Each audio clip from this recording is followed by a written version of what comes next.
Hello, welcome to Toffee TV. It is the final word. It is the final word. Everton 2, Southampton 0. It's all over. Everton have finished. The men's team rather have finished at Goodison Park. It is all over. They played the final Premier League game ever yesterday, and we won it by 2-0 on what was a very sad and emotional day at Goodison Park. But the most important thing from my perspective was that we signed off with 3 points, which is exactly what we did do. Joined by John and Ped here, as always. Lads, I mean, what's your overriding thoughts today before we actually get into the game about what we witnessed yesterday? John, let's go to you first. Well, it was about not losing. Yeah. For a kick-off, yeah. Winning. Give the keeper a clean sheet. 3 points. Job done. Move on. Okay. Fair enough. And then the other stuff's just dressing, isn't it? See, a lot of people I've spoke to, that was the least bit of their day, was the winning and all that. They were like, it was the other stuff. Really? Yeah. Because if it was the send-off, it was the goodbye. For most people, certainly for everyone around me, we'll never step foot in there again. It was done. They said goodbye to it yesterday. Yeah. I know some people will go back and watch the women's team there, and good luck to everyone who's going to go in. That's good. Great for the women. Certainly in my section, probably no one will be up there because it's going to have the covering. Oh, they'll never be anywhere near their own seats again. Yeah. So you know people won't be going in, but it was a lot of it was bigger than the game.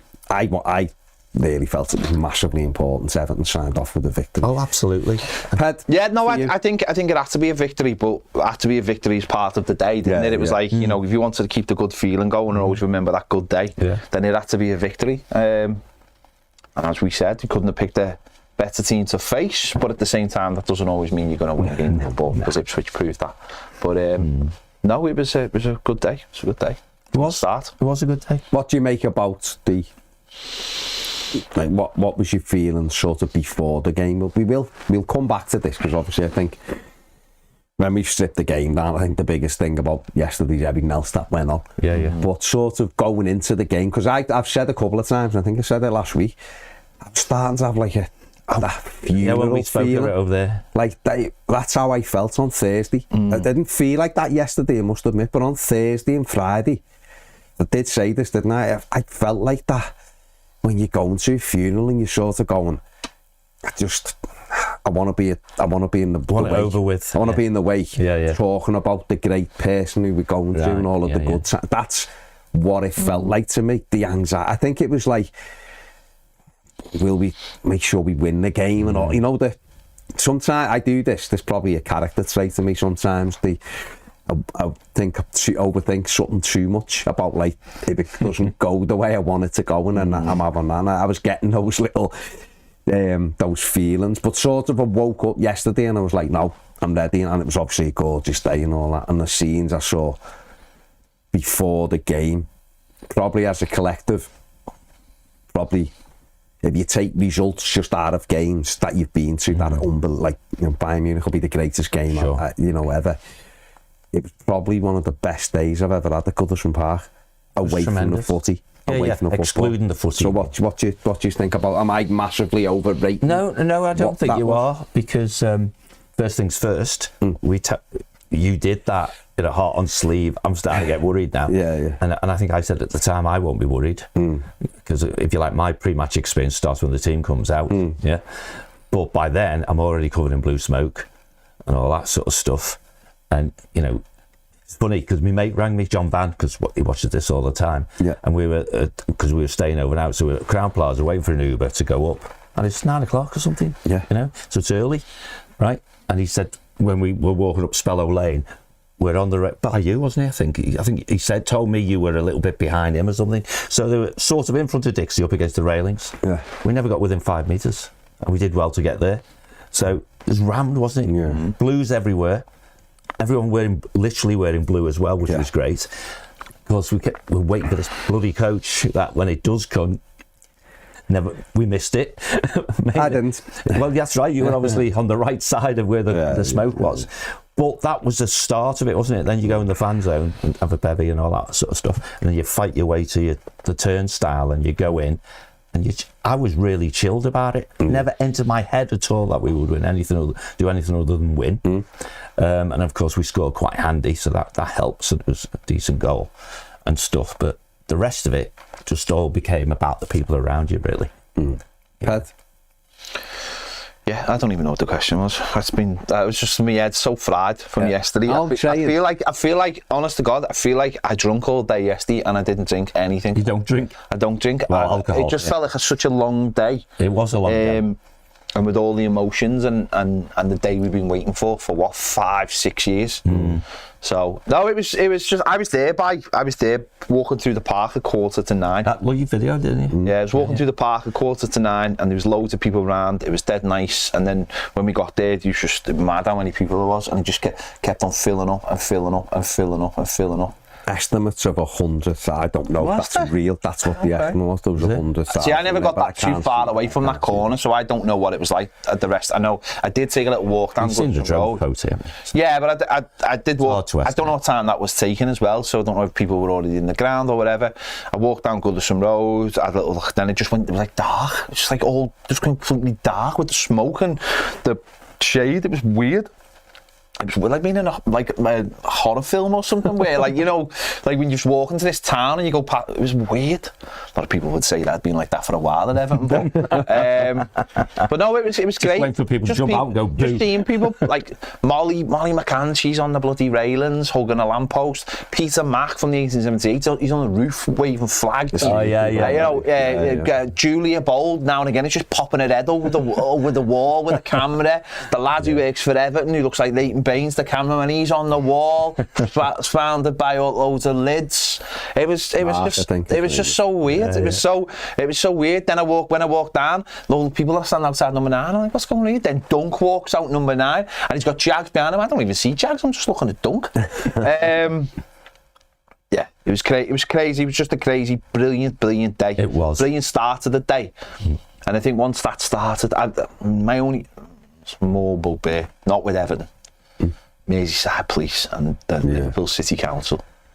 I've got to say, right, they're already let me just say this, right? They're already shutting down railway stations in Liverpool, right? For the parade, right? This is genuine. Yeah. They're shutting down James Street and Lime Street lower levels, right? For whatever they're doing. That's not till next week, that's a week's time. And yet they couldn't shut a road where a coach was going to come along. Articulated lorries blocked it. We're like hurtling up it and then getting there and going, where do we go? Yeah. Like, there was two, I just can't spell a lane. I just can't fathom out who, we talked about this last week. We did. Having something in the park. Yeah. Did they think saying to Evertonians, don't come, was going to stop Evertonians? Because that message isn't going to be told to Liverpool fans this weekend. For the simple reason is, they know they're coming for the parade anyway, so they're gonna. And there's a thing in town for them, isn't there? And there's family bloody fortunes and all this stuff going on. So they're accommodating Liverpool fans. Yeah. Listen, they've won the league, fine, I get it. But this was our send off to our home, and I don't feel like the council or the Merseyside Police understood the gravity of what was going on Sunday. They underestimate. Yeah. And that's like, in a way, that's like, well, that's maybe partly because for a generation we haven't won anything and they haven't seen those scenes. But that was like, someone could have got hurt. But the route with the team coach, we were all told in advance what it would be. We were all asked where to line the roads, and then they didn't close it. No. Where did you see the coach? Right, so I walked through Stanley Park and came out opposite the Abbey pub. Okay, yeah. Right? Yeah. So it was shocking, right? Yeah. But the exit from the park, as we walked out, it was about 20 past now. No, I can't remember. Last time I was at Goodison that early. We come out and what was weird was the exit. Everyone was on the pavements, but the exit was, no one's coming in the park. So the exit was free, so we stood in the exit, where the road is. Yeah. So then people obviously started coming and standing by us. But across the road was where people were on the middle and by the pub. But already when we got there was cars and lorries there. They weren't going over. No, they weren't going anywhere. Right, so in fact, I thought people were going to start climbing on lorries. I've got a video with the Evertonians on top of the lorry with his flag, and a fella realises and goes and like looks out. So you're not going anywhere, like that, right? But they didn't know they weren't going anywhere. Because all of a sudden they couldn't get through. So we're on the road, and just like people are having a drink and we're all milling around and talking. And then the police closed this side of the road down this end.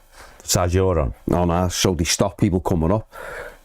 And then the female police officer come up and just went, stand back, we're bringing the coach down this side of the road. Down the wrong side of the road, if you like. Right.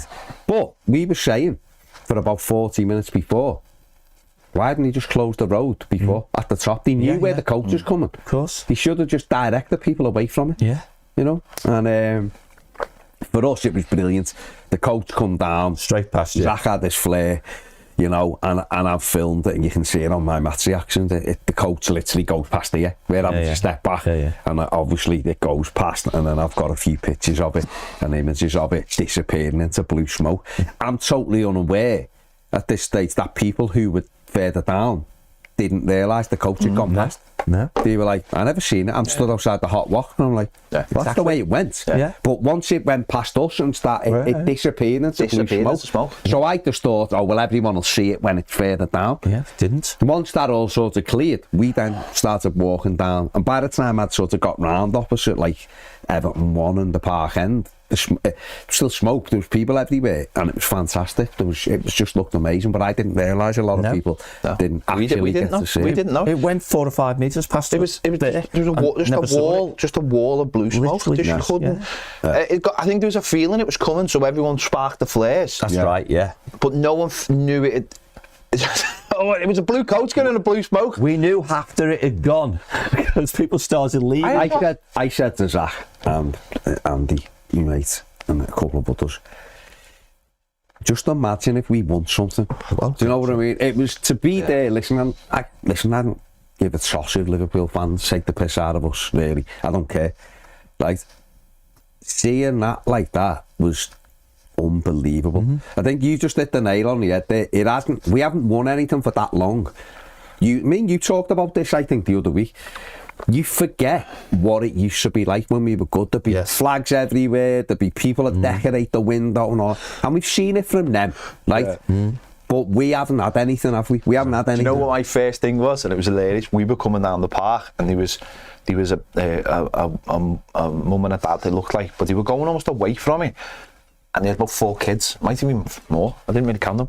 And the old lad, Mark had stole a t-shirt, and I was like, the world is healing. When was the last time you saw an Everton kid wearing, or anyone wearing, like, Mark had stole a t-shirt with, like, farewell Goodison on? Like, you'd have to go back to the 90s to, like, you should knock them up. Yeah, the Duncan ones and stuff, where we used to, the t-shirts are available on our stuff. That sort of look like them. I was like, the world's healing. It was amazing, though, because it was that thing of, like, you know, you have waited so long. We've had big moments, of course we have, but we haven't had that where everybody, obviously the weather helped, it was gorgeous. Everyone in blue was incredible. And it was that thing of like, you know what? There was a real air of positivity. There was. And a unity. And it was, everyone was sort of nice to each other, which was amazing. The songs, singing. It was really weird. We started walking through Stanley Park, and I could hear Everton songs at the ground as we were walking, as if a game was going. You know what I mean? And it was like, wow. And then as we got closer and closer, it was incredible. And it was just that kind of thing. I think, I always think it must be amazing for them players on the coach. God, yeah, David Moyes said after it, the scenes, never seen anything like it. And I did love this thing. We'll come on to that later, but I just thought it was brilliant, and that going past and all that, and they're the moments they're like moments in your life where you just go, this is what it's like to be. It's what it'll be again. To be, and we will have them moments, but it was just great, and I said on my match reaction, you know, for all those, for Evertonians 30 and under, they've seen. I like this when he spoke afterwards, and he obviously spoke last week in the press conference saying about like getting sorted and that, but when he spoke afterwards and he said like, we've been, or he might have been partly press conference, partly afterwards, this club feels like it's been broken, but now it's coming back together. Number one, yes, great little dig, but number two, like that's what shows it, isn't it? It's like sometimes you need, like, because obviously we've been winning, we're on 45 points, winning games of football. Everyone's happy, new owner, new stadium. everyone is happy. And you know what's mad, right? All this stuff of like, they have won the league. They go from there doing everything. No one gives a fuck. No one cares. No one cares. No, it's like all these like horror stories that we've had for years. It can be done. Yeah. This thing of as long as they're not winning things, we're doing all right. Bollocks. Nah. Neville said it the other day. You need all right. Whichever way you need a strong. If they're strong, we can be strong. Like you need both. Like. No, I don't necessarily believe that myself, but you know, no, but you're right. You should have something to catch. You should have. You always need a rival, don't you? You always need a rival in anything. Like we invent rivals on this channel. I said before on the live, but I'll repeat myself. You know, I set off from ours at 10 to 9 or something, 5 to 9. I've seen a couple of fellas in our road who were Evertonians, and he was talking further up the road, so I'm peeping me on. You know, my missus is like. You know, 9 o'clock, I'm like, okay, it's hard day. Went down the corner, got to the top, my mate's laughing his head off. 3 lads are walking along the road, they're like, mate, no, I don't know who they are. They had Everton shirts on, fucking beat me on, and I was like that out the way, and he looked over and just sort of went back, like, and I was like, I don't care. But it was that thing of like, when I've gone off to semi-finals or whatever, doing that, we're all in it together. People had scarves out the car driving down. It was like, we haven't won anything, but this was our day because it's such a big thing for us to say. Everyone was nice to me yesterday. That proves it. I know. Well, that proves it. That proves it. Angus, can you let on? That proves it. Well, end of the show soon, hopefully. When, not if. Well, when, yeah. But anyway, that was, I thought before was up there with some of the best things. But those scenes will live with people, and that's the thing. It doesn't matter what other people say. People can go in Luton Stadium or everyone. Okay. No. Stop worrying about what they think. Stop worrying about them, and let's just start. Other fans, stop worrying about anyone. I think everyone else thought it was boss. It's only them. Yeah, us. You just said about, you know, the scarves and people you don't know. Yeah. So we went to get the car because our street, like, there's no off-street parking and stuff like that. And he had this voice and a turn, and there's a people carrier type taxi thing. And there's 7 of them and one's going, sorry mate, we're not all here yet. I don't even know there's bloody blues who live in the next street. But there's this minibusy thing, all piling in. And that's what happened. Everyone came out. Yeah. Someone offered me a Guinness Zero at 9 o'clock. I thought that not only have they got the right drink, but they're really generous. And they're prepared. They're prepared. They knew they were going to bump it to me. It was unbelievable. Seeing the blue, it was just incredible. And obviously making away in the ground and all that. The game, I think the manager went with the team. That it was to be expected, wasn't it? Obviously. Well, although Seamus I did say, but Seamus, we had that chat. Yeah, Seamus, I would have brought him on as a sub. I've said that. Yeah, you did. Yeah, manager started him. The only one I sort of went, okay, was Michael Keane taking back out the side for O'Brien. Because I thought Keane. Apart from the opening 15 at Fulham last week, he had quite a good game. He scored. So that one I think sort of got. That's a sign. Okay. Yeah. And maybe it is. Maybe that's a sign that the manager's going. Jake O'Brien's number 3. Yeah. Centre back. Michael Keane. I'm not sure if he's going to stay. So therefore he was. But you will be number 4 if you are. So I think. Yeah. And obviously he brought Ndiaye McNeil into the side, attacking at home. I expected that. And Everton started quite well. Really didn't he? You know, Ramsdale's made a really good save from Betto early on. He did. It took it well as well. Betto. Close range. Yeah. But it didn't take long for Everton to take the lead. It was a really good goal, actually. Yeah, it was. It's like McNeil got a nutmeg on one person, but went in for a block tackle, but facing the other way, and somehow the ball ricocheted the opposite way. And Ndiaye picked it up. Ran at Southampton, little body swerve, and just placed it. It was a great finish, and it was a great finish, and it was nice to see. But it felt like a bit more balance and not balance in the team, didn't it? Because that one on someone, I got the team wrong by one player. Let me just say that. Which was that? Carlos Alcaraz. I thought he'd start, and he didn't. So he went with like tried and trusted. But it was a lovely finish, and Ndiaye was obviously on it, wasn't he? Which he hasn't been on it recently, but he was on it, and he grabbed history. Grabbed history by the throat. He did. And he decided to make it his own. And you know what? If there's one player that actually I'm quite happy that did do that was him, because he typifies when people say once Everton is touching, not going to be the same. He typifies that. A player who sort of not really going anywhere maybe in his career, you know, maybe, and you know, he could easily be Everton's player of the year in many ways, and I bumped into Ryan Rooney after the game, funny enough. Oh yeah. And I just went to him, I said to him, I made up for you, mate, because that's your part of that moment. You're part of that moment. I was a bit disappointed that song didn't ring out louder, because obviously Pickford's song was the one that was the loudest, but because Ndiaye was going like that, to go like, where's it? Play me song! Yeah, that's what it was. But like. I bumped into that and I went, I made up for you, mate. You're part of this. You're part of this. You're part of the history of making a song about a player that, like, you know, dare to love somebody. You know, I've said this before. He's released it, hasn't he, as well, this weekend? But I've said this before about, like, before the game, you get things you get your ducks in a row, and Ndiaye's like a number 10, but he's a proper number 10. Gives kids a shirt to wear. I said it early on. And I took some stick off, again, some other people who close by, about, like, when we saw him in the League Cup and he scored his goal. And you know, you get the old League Cup, blah, blah, and it's like, no, that's what people want to see. Bums off seats, driving with the ball, that's what we haven't had. Because he works his socks off, quite literally, works his socks off. He gives you someone to get behind and be a little bit someone who can... Would you play him in the 10?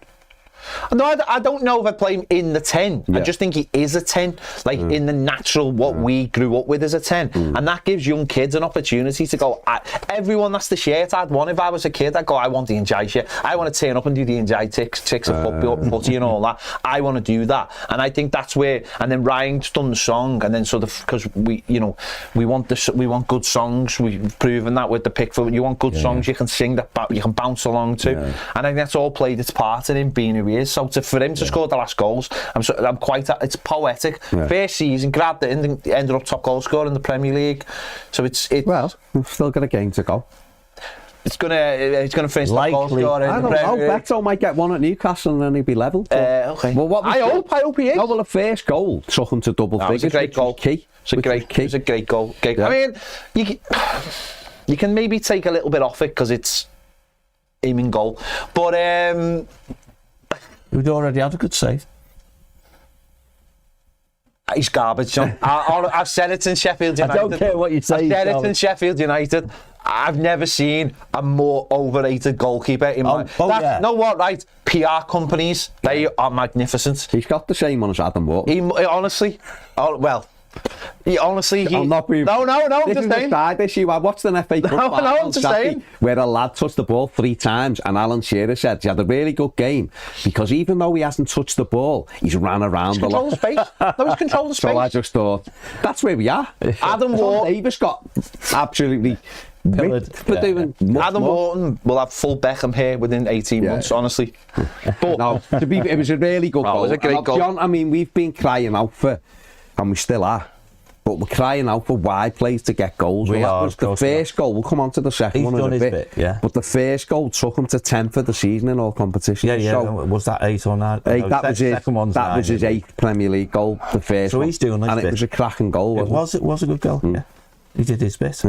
We then had a moment where we thought Betto had made it sooner. We all want him to score, don't we? Yeah, I mean, him and Ndiaye, I think, out the both, and I think Branthwaite had a couple. I think them 3, more than anyone, and Jordan obviously, but outfield plays, them 3 yesterday, I thought were really, they were ones who, like, it meant a lot. Betto did play well. He took his goal, it was a lovely finish. He just was about 4 yards offside. James Garner with a ball over, and then he had another goal disallowed, a diving, sort of like a diving, which was a really good goal, actually. A bit closer, that one. And he was a bit thingy, but... didn't have to be offside, No, he didn't have to be offside. He didn't have to. But within that first sort of 35, 40 minutes, we were in control. And we did play at times play some decent football, didn't we? I thought so, yeah. And I was convinced Betto was going to score eventually. Yeah. And then, of course, once Ndiaye's got 2, you're into, well, could he get a hat-trick on that? Yeah. But it was all first-half stuff, wasn't it, in the end? The second goal was, again, a Dwight McNeil block tackle.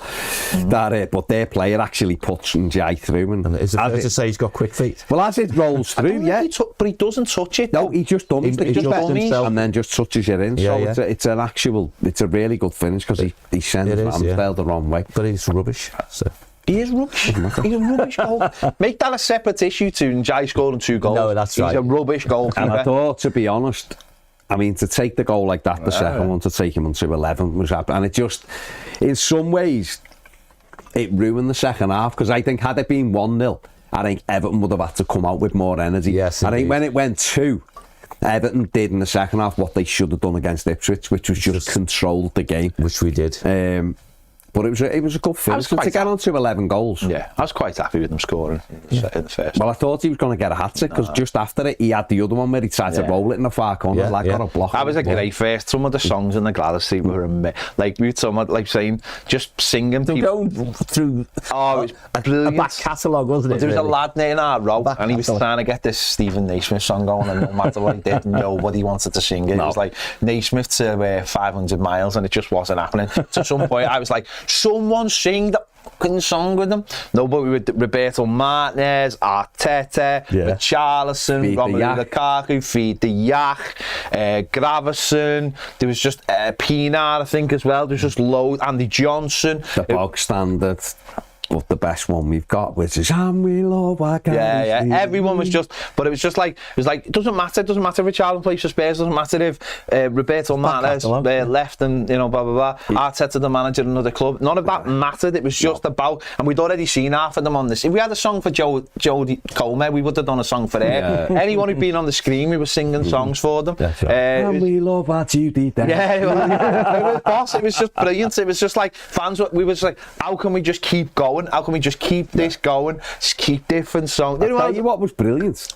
There she goes before the game was right, before that could be an Everton anthem. That should be an Everton anthem. That felt like we couldn't get Lee Mavis, so is the. Am I making this up? Or were the lads supposed to play the other? No, there was a rumour, massive rumour that the lads were supposed to play. Yeah. But John Parr was a big red, so I couldn't have seen him doing it. But Lee Mavis is like, he doesn't do anything. I believe he doesn't do anything. I don't know the situation, but he doesn't do anything, and obviously he can just live off the royalties of a couple of songs, because obviously There She Goes was massive. But he doesn't do anything, so I don't know whether Everton have asked him, but it's obviously permeated into Everton. The song. I'm just talking about the social media. Them playing that though, I was thinking, they're doing a little thingy for later, when they come on and sing. No, that was. Have you ever been to a concert and they play one of the artists' songs before, and you're like, they ain't doing that tonight, Daddy. They ain't doing that song tonight, Daddy. That's it for you. Yeah. But I just thought, we've just got another anthem, because everybody sung it, and it was it was like, when you get people have songs. Loads of different clubs have different songs. You think, how did they get that? And you think that's probably how they got it, just adopted it. And there's been things around for years saying Lee Mavis has said that, like, to be an Evertonian is the scousest thing you can do and all that kind of thing. So I think Dave before even had a last T-shirt on. He was prepared. He was prepared. The LA. And we've actually got it. We've actually got a Toffee TV T-shirt that's based on that as well. If you go looking for it, just go look for it. But no, that was a lovely moment. It was great. All the stuff before was, and obviously because all the stuff afterwards was very Scouse centric. Which might be good or bad. Well, if you're going to do it, get the best. But that's my opinion. But it was very Scouse centric, so that was the way they started it. The songs were great. The songs first half were brilliant. No, but the songs were brilliant. Obviously, we went in 2-up, and then. I thought the glad to see second half were brilliant, because there was lulls in the game. Obviously, as Everton just managed the game. And personally, I thought we would have come out and really gone at them, because I don't think we played very well. But we were 2-up, and I was thinking, there's a 5-0 here. Score more at the Gladys Street, yeah. But we managed it. One thing I haven't spoke about is obviously losing Seamus after 16 minutes. Yeah. He'd gone on a run early on and won us a corner. He did, and he sort of was stretching his. Pulling his stand, and he looked all right, and then it went through, and then he knocked the ball forward with his left foot to Betto in the air, and as he hit it, he went like that to the bench straight away. And he was you could see him trying to stretch it, but I seen obviously Ashley Young started warming up, and you're like, he's not warming up on his own this early on if he's not coming on. And Seamus sort of took the armband off, didn't he, and went over and was like sort of like that to the Gladys Street, and I was thinking, goodbye. Is that him done? Is he saying God? It just felt like that now. David Moyes said last week he's staying around. But one way or another, he did say one way or another. Yeah, the thing about yesterday is, though, you couldn't interpret anything because it was goodbye to Goodison. That's it. This is what I'm saying. You couldn't. But the Corey's waving and he's all that. He's like, crying. but you can't interpret it unless there's an Instagram post. It doesn't. It's not real. It's not real. It's not real. No, but that's what I mean. So we thought that was orchestrated.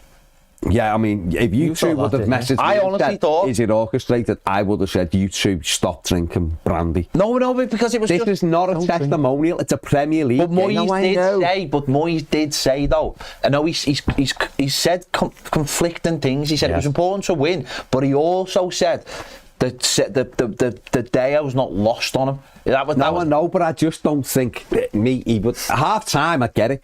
But David Moyes, knowing him, knowing what he's like, not starting a game and making a sub after 15 minutes. It's just not. You saw up there, we didn't see that. No, but he was there. Even so, I would have been thinking he's injured. There's not a chance he's going off 15 minutes into the first. But anyway, regardless of it, right? It was Ash. Come on. It was sad though, wasn't it? Oh, it was sad for Seamus. It was great he let it out. I wanted him to come on as a sub because him standing on the line ready to come on, I think would have been electric, would have been absolutely electric, and he would have got the big. Great he led us out, and got a great cheer and he read his name out, but I think him standing there would have been a buzz in the second half. I think you're right, we talked about that last week, that would lift the crowd again. Yeah, and as it happened, it needed it, I think. It did. We needed it. So. But it was, I mean, have you read anything into it? Do you think he'll still be an Everton player next season, or do you think it'll be the player coach where they keep his registration? I think it's more likely that. I think it's more likely. Yeah, I think he's the kind of person who would say, it's difficult though, isn't it? Because it's the levels, isn't it? It is the levels. He's played, I think he's made 5 appearances this season. Is that all it is? Or 6 if you include, he come on in the 90th minute of Fulham, didn't he? Yeah, okay, cool. And I'm sure he's gone off in 3 of those previous 5. Because look at Bainesy. Bainesy just went, I'm done, and I'm concentrating on whatever I'm concentrating on. But can you do it anymore? Because if you're coaching, you have to train every day, and you're training every day as a player. Can you really do that anymore at the highest level? But he might just go, I'll take coaches' wages, but I'll keep my registration. I'll cover.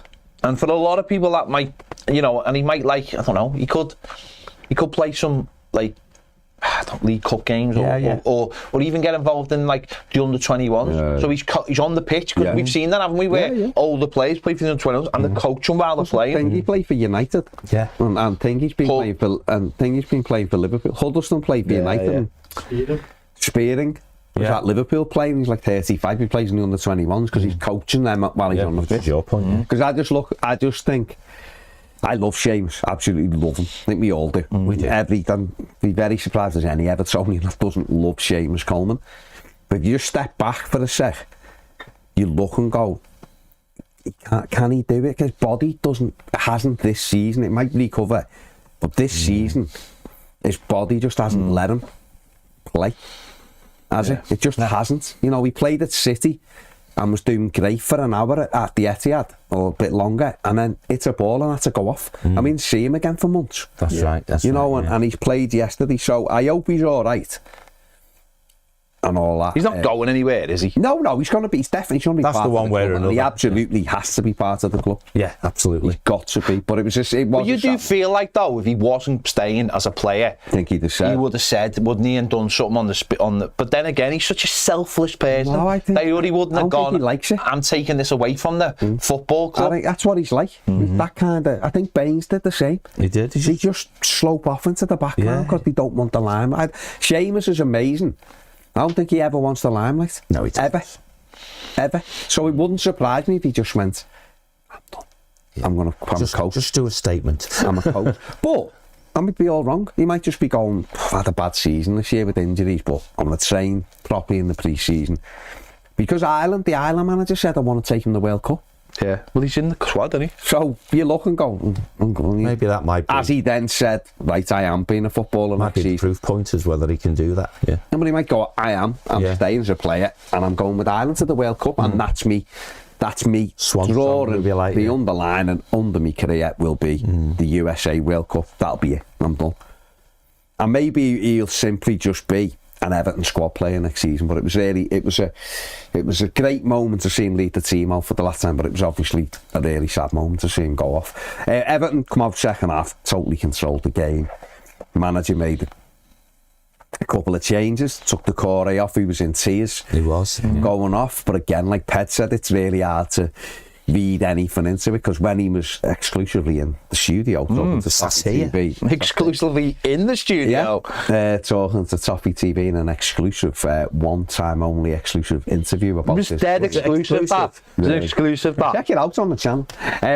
He did say he was speaking to the club this week. He did. So up until and he was yesterday or expectant, we didn't know. So we still don't know. No. And like Ped said, so you can't really read it, whether he was just saying, goodbye to I Goodison. love this place, and that's it. The emotions will. Obviously, he went off. We brought on players, and the manager tried to change it. We had moments, didn't we? We had moments where Betto's flashed a header just over the bar. James Garner really should have scored. He should. Betto done well, popped it off the corner, he pops it off, it gets knocked into the path of James Garner. He goes back across Ramsdale at your end, Ped. It's 3-0, it's game over, and he hits it straight at him. And didn't actually save that, it just hit him. Just hit him. He hasn't got the ability. He hasn't got the ability to save it. Goalkeeper. I think his relegation record proves that. Yeah. He's a good goalkeeper. Teams that stay up. Why'd you keep buying him? Imagine buying him and letting him have a relegation clause, so he can. Would you buy him knowing that he keeps getting close relegation? It feels like him. That's just him setting himself up for a new club, knowing that he's going to help relegate that team. 3 and 5 years. He feels manufactured. Yeah. That's his thing. Welcome to Everton. And the ball got knocked wide.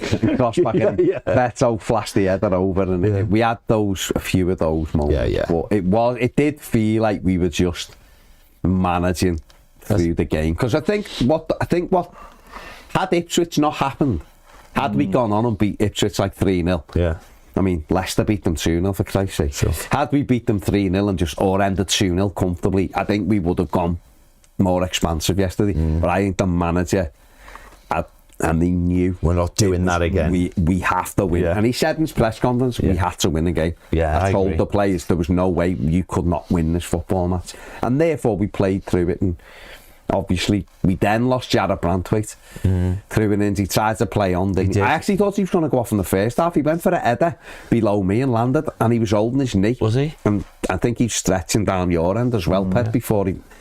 But he seemed to be all right, but then he done his hamstring, didn't he? He just put the afterburners on, and then that's when it happens though, doesn't it? But then he carried on for a bit. You think, why bother? Go off that. Because obviously I think you do it and you go, well, I just tweaked. That was the overstretch. A run it off type thing. And it looked like he had a bit of cramp, and you're going, it might just be cramp, but he couldn't carry it. And that sort of scuppered David Moyes' subs then, I think, because he had to he had one left, and he had to make it, you know, and he might not have been doing that. And obviously Michael Keane came on, and Dominic Calvert-Lewin came on. We went to 4-4-2. Lost control of the field. It didn't really work, did it? No. Thought Fernandes was all right for them in their midfield. One player I was really disappointed with from them, if you can be with the opposition, I know what you're going to say, was Tyler Dibling. Yeah. He touched the ball about 4 times in a game. And they're saying he's worth 100 million. Surprised he stayed on so long. He had a shock at the kid, didn't he? But, you know, we got through the game, and the referee didn't have anything major to do. Blew the whistle when he knew early. A little bit earlier than probably he should have done. And that was it. And I thought it was really good. And listen, I don't know whether people were going to run on the pitch anyway, but it was good that no one did at that stage. I mean, you probably could have got away with a couple of,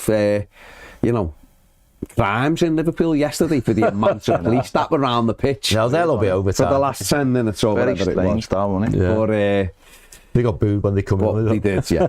But the songs again, the Gladys Street in the second half, that was like the highlight of the second half. I think Gladys Street singing, going through their repertoire of songs, which is. And then a piper appeared. I was like, I can't bring a bottle top in here. And there's I'm really open. That was someone from Everton, by the way, went. Like less 15 minutes. Let's stick a piper in. Yeah, I mean, but I was like, am I hearing that? Can everyone else hear that? Can I hear that? And next minute, just look over and there's a pipe. he's just like going round the rows. I was like, what's going on? special treatment. It was scary. But it was good though if someone had decided, if someone had like gone. Well, obviously they had. Yeah, if someone had set that up, then that's really interesting. It's like like Scouse weddings now. They have a saxophone player on the dance floor. Yeah. I don't know if you've seen this, John, but it's like, well, basically what they do, they have a saxophone player and they coordinate the music with the DJs, and if like it's, they play sax on all the songs. It's a big thing in Scouse weddings now. That and House of Bamboo, of course. Who actually played in the fan zone? I seen him play through the song. It was a bit like that. It was so It was so weird. It was just like this. I won it, and he ended up on the pitch, and everyone was like round him. It was mad. But whatever. Great, good stuff. Good time was had by all. The whole part of it. We obviously we won a game. We got to be the last pair. Another game, Baz. The last player who scored at Goodison Park. Yeah. Was Barry Williams. He scored the last goal at the street end. Barry. But he was aiming for the cross. He was aiming for the bar, but he did bend it into the top. So therefore he loses on proxy. But it was He'll great. tell everyone, won't he? He will. He's asked me to make sure I reiterate he's the last person to score at the street end. But it was good that it was an Everton player. Obviously Jordan Pickford made the big save to make sure that it wasn't a Southampton player. He was the last player to score. And we've ended up winning a game. Back-to-back wins, 45 points. Incredible return of points from David Moyes. Second half of the season. For a team that couldn't score goals, they've scored 7 in the last 3. Yeah. He's done an unbelievable job. Made a mockery of everything that went before. And as, barring a Wolves victory at Palace, then Everton will finish 13th. If Palace avoid defeat tomorrow night, it'll be guaranteed with the game to go, which is really good because, again, monetary value as well. So, mental arithmetic before he was doing it, weren't you? It's good though, isn't it? Was it 12.4 million? 12.4 plus the, obviously. Up from 17th to 30. Yeah. So that'd be really good. The lowest he can finish 14th. I mean, when he come in, a point ahead of relegation, 17. If we'd have gone, you're going to end up finishing. The lowest you'll finish is 14th. Well, I was on Sky when it was appointed, and they asked me what we'd get, and I said he asked to get 40 points minimum, and he thought I was mad. So you were right, weren't you, mate? Well, I wasn't right, and I'm happy I wasn't right because it's 45. Yeah, they meant the other way. But they were like, he's got to get 23 points, and I was like, yeah, he's got to get 22. Well done, you man, for working that out fairly quickly. I was like, yeah, but we believed that the other manager was underselling us. He was. I got asked at the start of the season, didn't I, like I always do, where I think Everton would finish, and I said between 10th and 14th. We got 48 points last season. Yeah, we had those chats, I felt as though, if anything, we were stronger this season than we were last season. Hang on, whoa, hang on, sorry. Hang on. Yeah, I want to pull you up on something. Pull me up on anything you want. Remember before when he said about the top goal scorers? Yeah. Well, he's just basically said he doesn't believe we can go to Newcastle and win. Because you've just said if Wolves, if they get certain points, we'll guarantee the you've got to. You're not relaying. They're playing before. I know, but you're not relaying the fact that we're just going to go to Newcastle and win, and nothing matters. Nothing matters when we go to Newcastle. Personally, I will be very surprised if Everton win at Newcastle. That's just personal. It is the last game of the season. Last game season. It is away. Haven't seen Everton. Sorry, Baz, where will you be watching that game? I'll be laying by a Oh, okay, sorry. So that shows how much. Yeah, I'm likely on the beach. No, but I said between 10th and 14th. Yeah. And therefore, we, at one stage, 17 looked like a miracle, didn't it? Yeah, with the other fella. So to be where we are, I mean, John, my stretch to 53 points, we would have got a bit of Ndiaye got sacked sooner. You may well have. Yeah. Well, we might do 48. When you look at the job he's done, though, just very briefly, 46.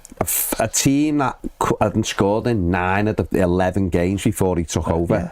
A team that had won 3 games. A team that was 1 place above and 1 point above relegation. No, what I don't know this stat, and if even I don't think James could work it out quickly enough. But what were the goals like per game under Dyche compared to conceded? Sorry. Conceded. I don't. We had a good record conceding, I think. No, under Dyche. Scoring. No, I'm saying defensively, we may have been better under Dyche. Yeah. So I'm saying that. But we were also on something like 4.8 goals. But that's the point. That's what I'm saying. It's defensively. People can go, the people who wanted to keep him, that fella who rung up the radio and started crying. Clearly was a plant. Yeah, that's unreal.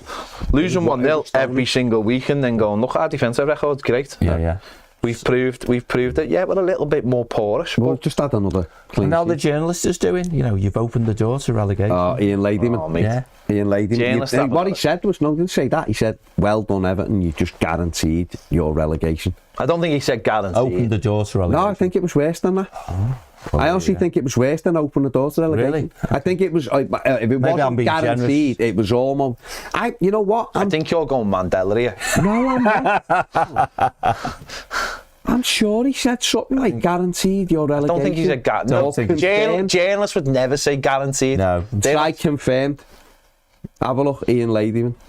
It was. Anyway. God knows what this will bring up. Anyway. I confirmed Ladyman. He's done a brilliant job. He has. It's an amazing job. He's done the job, but it's not just the job he's done. It's the way. That speech after yesterday was just brilliant. It was brilliant. See how long he was just standing there by the Gladys, by the way. I know he was waiting, but it was almost like he's soaking this all up. Right. But when he just went, we're building something. This good times are coming back. I don't want to use that word, but it's all coming.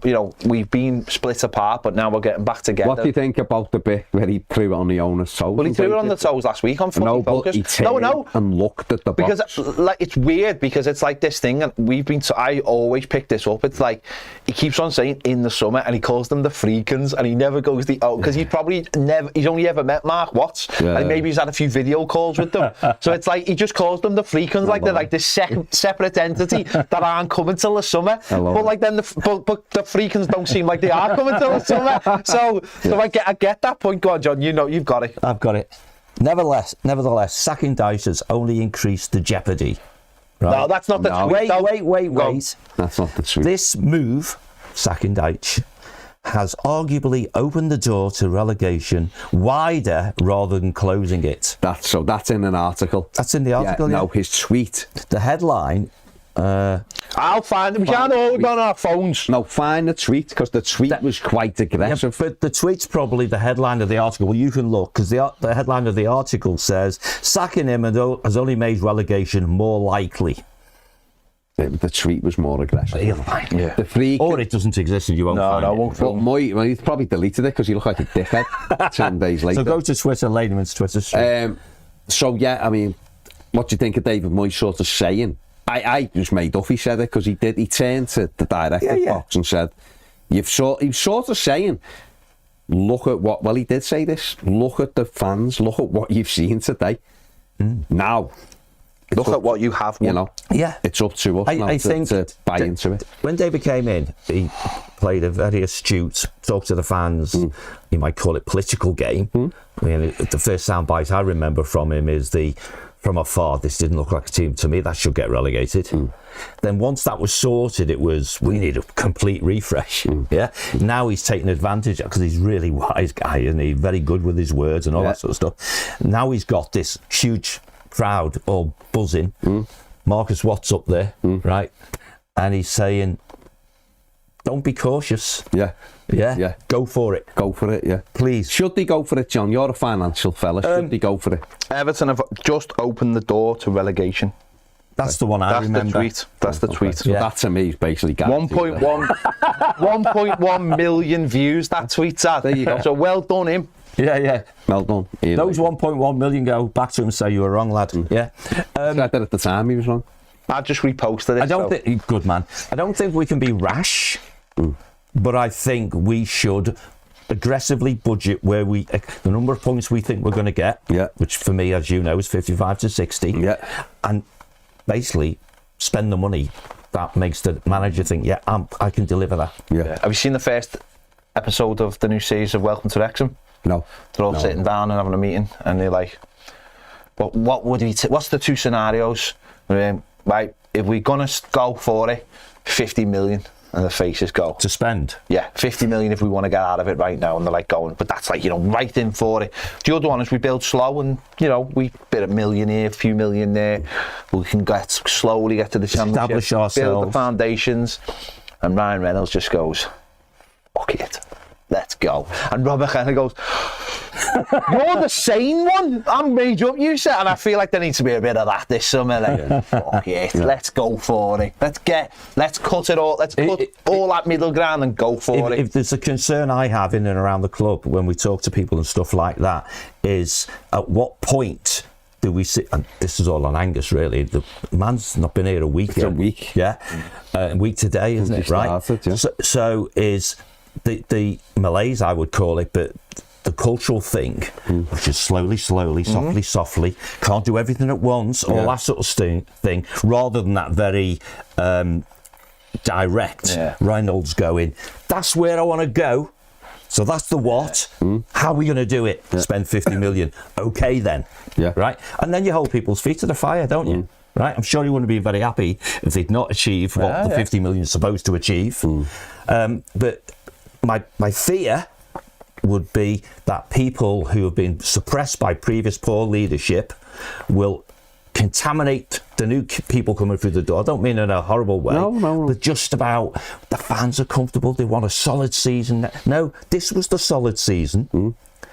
But now it needs to be the push-on season, because we're in a brand spanking new stadium and we need to give it what it needs. And what it needs is a squad that this manager believes can be competing for Europe, because that's what he wants. Now, that doesn't mean get it, but it means competing for it. In that plus 50 points, 55-ish, for me, up to 60, you're banging it for most of the season.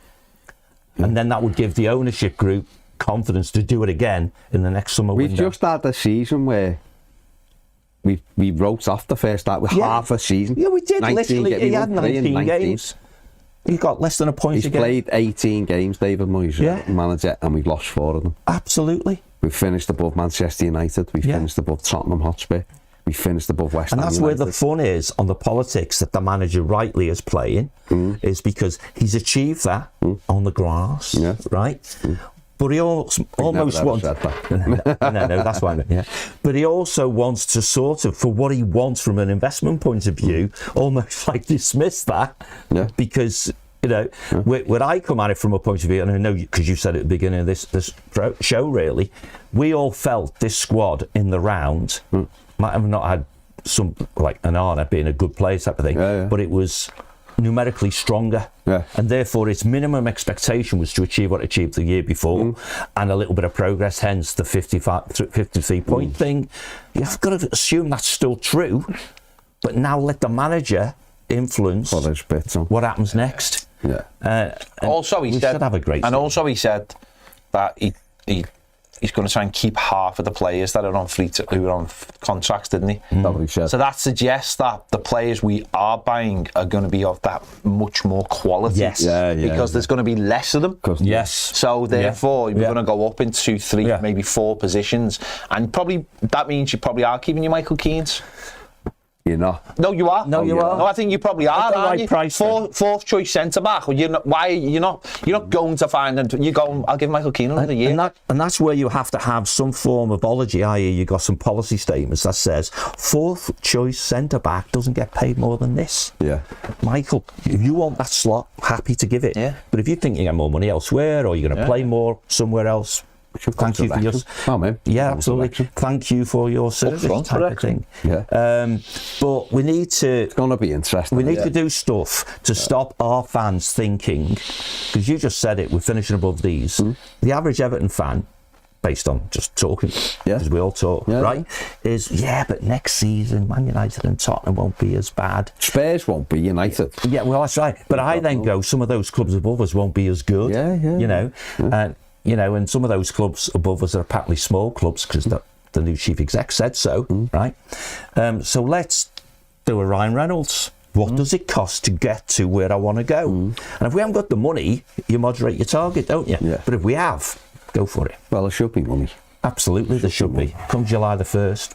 All that. That's money now, because of naming rights. Let's have a look at the stats from the game. Aren't you going to do Ndiaye stats? I will in a minute. Oh, But these are the stats. Everton 2, Southampton. He's preloaded this. Southampton 0. Look at that XG, eh? 13 shots to 6, 5 on target, 2. XG 2.70 to 1.2. The light is in the way. 50-50, we can't say. 50% possession. I was surprised by that when I saw it. Because I thought we let them have a lot of the ball, didn't we? Yeah. There was times when we just had it down. Yeah, not doing anything with it, yeah. Ilman and Ndiaye said before was the last scorer ever at Goodison Park in the Premier League. Let's have a look at his stats from the game. 94% passing accuracy, 2 goals, 4 out of 5 ground duels. He won 2 out of 2. On his shots and passes into the final third, 6. And yeah, he's done well, double figures for the season. He might add to that, he might get into double figures Premier League goals if he gets one next week. That would be good, wouldn't it? The only disappointment from yesterday is, seriously, no Kevin Ratcliffe. He's ill, wasn't he? Someone said, seriously, it was ill, because I've seen conflicting reports. Someone said he was in the stand. I understood he was ill. Someone said he was in the stand. I don't believe that, because I think if he was there, he would have come on the pitch. But I don't know. But yeah. No, that disappointed me, that. For whatever reason, sad. When I say disappointed, it's sad. It's sad because he's sad that he wasn't on the captain. Sad that he wasn't on the pitch. Should have been on the pitch. Well, with taking. Also sad that we're trying to interview Joe Royle while loads of people are singing songs. Not sad. Just slow it down. The ceremony should have been. Look, on the ceremony was too quick. Okay. It should have been slowed down. It felt like whoever was producing it was rushing it. Like there was a time limit on it. It should have been slower. The fireworks shouldn't have gone off when they went off. Players should have had their own announcements slower, one by one, so they could come round.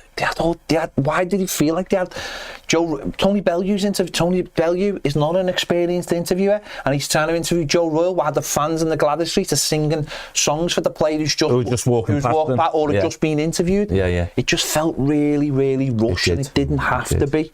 And so poor Joe's sitting there, because obviously he hasn't got the mobility to go round and he's sitting there and trying to interview. No one could, in the ground, no one could hear it. And I just thought that's where it got away from. Whoever was running it, whoever was producing it, should have had the experience to just go, Tony, just wait there, we're just going to stay with the Goodison Street as they sing the songs about whoever, Duncan or whoever. Whoever it was, That they were the things that just annoyed me, when the great second song, going into the Beatles, and then the fireworks went off, and it just was like, what? It took me. I'm just talking about me. It just took me out of those little moments. It's a bit weird, the firework thing, because they clearly went off before they should have done.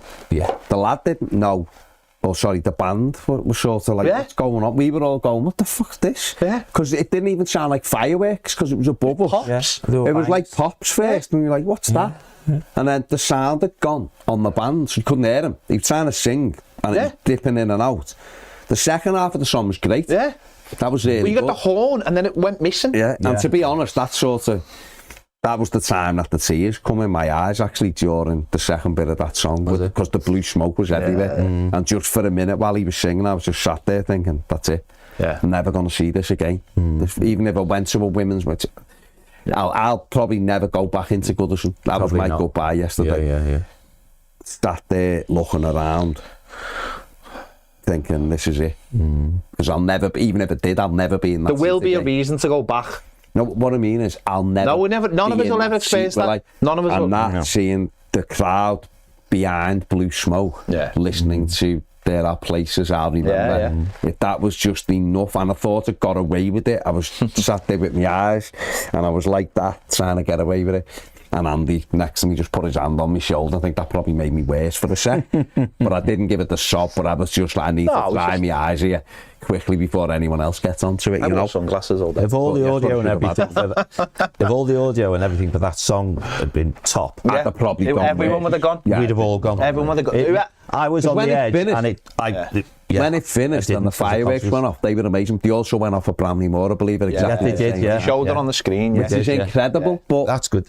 it's so frustrating that they had something that was almost perfect. It was almost perfect. And it just. But that's what I'm saying. It just felt rushed. It felt rushed from them. I wonder if there was a time there. I don't know. We talked about earlier on whether it was a time. Why would you know what I'm saying? Why would there be a time thing on it? That's what I didn't quite understand. But they got. I believe me personally, they got so much right. No, they did. I'm not digging them. Did loads of things. Yeah. There's loads of like little things that were wrong yesterday. Apparently, it never went out in America.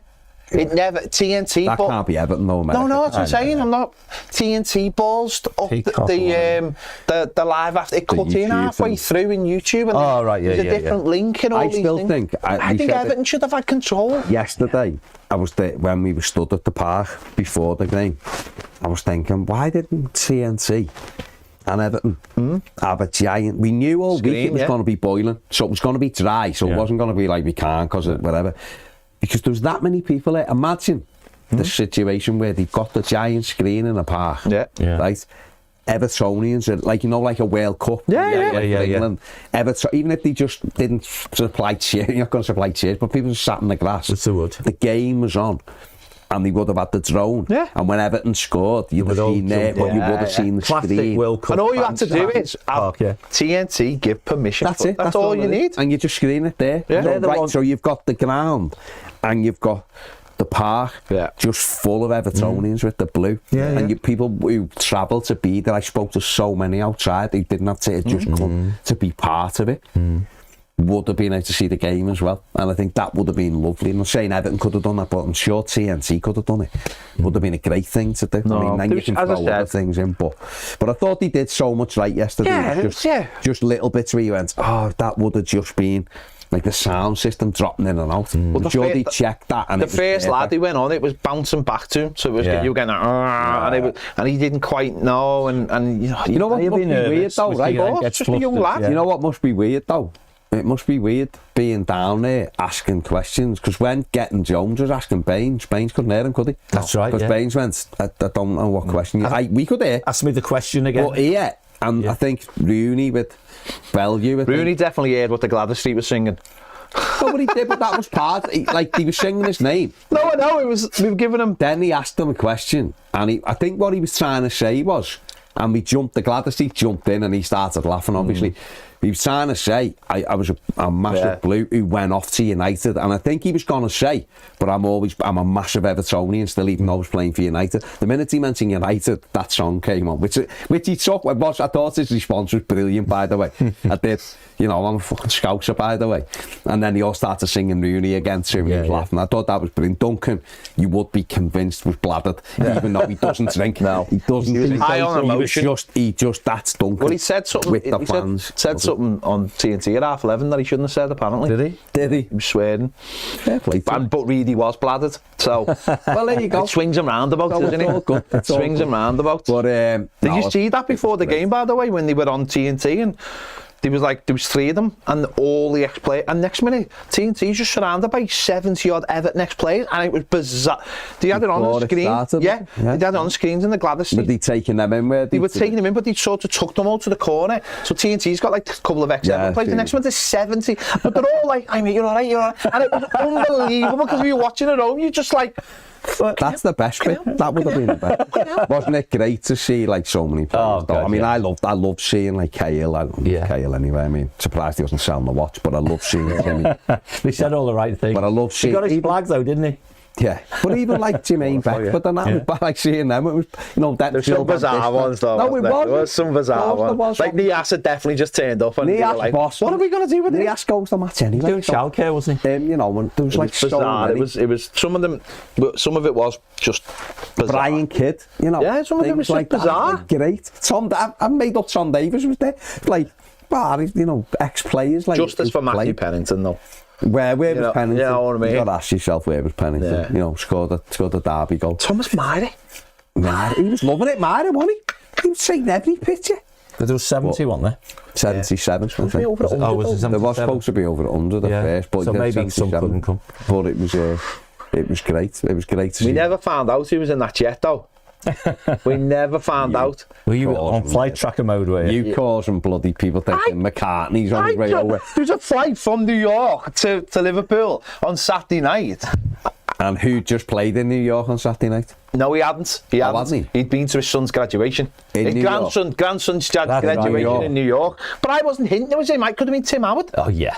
It could have been Tim. I was disappointed Howard wasn't there. Could have been Tim Howard. He'd done a message, but I thought him and Donovan might have been there. Well, Donovan had already been, hadn't he? But why wouldn't? Why wouldn't? No. Well, that was the clue. Hang on, whoa, hang on. And my biggest bugbear is Delafeu. No. No, he'd done a message. Why the hell wasn't he there? I don't know. He wasn't playing. He's got a knee injury. Hang on. Tony Hibbert. Yeah, where was wasn't there? I don't think he was. Fishing. Too busy. Too busy. I love the fact Ozzy was commentating in front of me and then just disappeared. Loads of fans, including Keith Seymour, went up on the thingy. What? Keith Seymour just went up the back door and went up on the gantry. Did he? Yeah. Because it was open for a minute and then the steward must have gone, what are you doing here? Get down. Loads of Evertons, because it's at the back. You can go up and on the roof, so loads and on the roof and got pitched. So they went on the roof, we couldn't go on the pitch for ages. You wouldn't go on the roof, would you? No, what a shite. My French. Well, the girl on TNT started the show on the parking roof. Yeah. Looking down on everyone. Did she? Yeah. Wow. I've seen a clip. What's going on? In a clip looking health and safety's just gone mad. She was looking the other way at all the fans out. There was there was like a thingy of it. It must have been around the bus, and there was a picture of it looking over at that way, and there was just blue flares and everything. One thing my missus said to me though yesterday, and I have to firmly agree with, if Bill was still here, it would have been well unbelievable. There would have had Cats and the Wizard of Oz and everything on there, honestly. Well, Ross Barkley would have turned up doing Joseph in a big cloak. Joseph, how can I help? Tupac's hologram. Honestly, or Tupac himself might have turned up. Might have turned up. Get the hologram, then he goes. Honestly, it would have been the full hit if Bill had been alive. It would have been to be fair, he would have put it unbelievable. Paul would have rang up saying, Bill, please, can I? Mr. Greg. It would have been an unbelievable show. I think he meant McCartney, not McGregor. Oh, Paul McCartney. Well, he wanted him on thingy, didn't he? Bill did say he wanted him to open Bramley Moore. Now, whether Everton followed through with that and actually get it. Never too late to do the right thing. What a missed opportunity. No, listen, it was a very, very, very emotional day, but it was a great day. You always say if you can't have McCartney, you get Billy Ryder Jones or Billy Jones Ryder, whichever way, who knows? Who knows? That's what they always say. That band was great, by the way. That band was great. That playing the two songs. I thought you would have been fuming because one of them had the Gary Lineker shirt on. My brother-in-law had the Gary Lineker shirt on. I was alright. You had a good shirt on. The fuming started early. I had that in royal blue, which that is what that should be. That's my hill, and I'm dying on it. I loved Lineker. Lineker should have been there yesterday. We done a video message, but he should have been there. I think he's got other issues. Got other problems. But there you go. Each to their own on the final day. If that's someone's first shirt, fine, I fucking ain't it. But I've seen loads of people with them. Yeah, people actually like that shirt. For God knows what reason. It's a failure shirt. Finishing second to Liverpool in two competitions is failure. If I offered you now Everton runners-up, league runners-up, FA Cup next to Liverpool, piss off. You'd say no. That'd be worse than this year. You'd say no. That'd be worse than this year. Second. It would be worse than this year. You'd be in Europe. No, hang on. Forget all the other stuff. Champions League. Can you imagine? Champions League. All right, forget Champions League. Can you imagine what it would be like in this city, right, to finish second to them? No, but think about that. All right, you have got the soft landing of the Champions League. But can you imagine what it would be? It would be hell. It would be hell. But we'd earn loads of money. No, I know. But that's like saying, cut off your hand and I'll give you £1 million. Are you going to do it? No. Exactly. It's not the same. No, but exactly. No, it's not the same. You wouldn't take £1 million for your ticket last week. No, I did. I said that's what I'd take. I wouldn't take 999,000. You'd take the fucking Winslow and like 86 top, would you? Yeah. Put £1 million in your mouth. Couldn't get anywhere near the bastard place. No, the one in Barbados. Oh, the one in Barbados. The Ginslow in Barbados. I'd go for double runners up because next year, the year after, we win the league. Yeah. And then that's our city. No. It was a great. Honestly, though, that'd be hell. Stop worrying about them. That's true. They're our rivals. They're our real rivals, then, aren't they? good. If It's you about said to me, time we have real a title rivals. race with them, race with them, title, a title because we've signed. We would have a title. No, but if you're giving me the outcome, but if we said we had a title race with them, that's different. I don't know the outcome, but if you said to me we were going to finish second, we'll have a title race. Yes, I'll take and that. an FA Cup. And we'll have a race great with them. FA Cup run. No, John. There's no such thing as a To the final. You only No, Crystal Palace had a great FA Cup. Yeah, they won the That's it. bloody They won thing. it. Let's have a great. All right, we're on a different route here. It was a great day. It was very emotional. We won the game. The most important thing, back-to-back wins, of course, in the Premier League. Yeah. Let's go for 3, eh? And yeah, why not? Why not? But there you go. It was a hugely emotional day. Yeah. Let us know what you think in the comments section below. Yeah, do. If you were there, if you were outside and didn't get in, let us know. How did you find it all? Make sure you subscribe. Big thanks to everyone who came up to all of us yesterday. Congratulating on the 100,000. Thank you very much for all that as well. Like, subscribe, join us on Premier. Why wouldn't you? It's only going to get better. We're going over there now because we're doing this live. I'm going to read your comments, but only if you're I thought we had gone over there the way we were talking for the last 10 minutes. Yeah, it felt like He it. started to swim. Anyway, take it easy. See you later. Take care.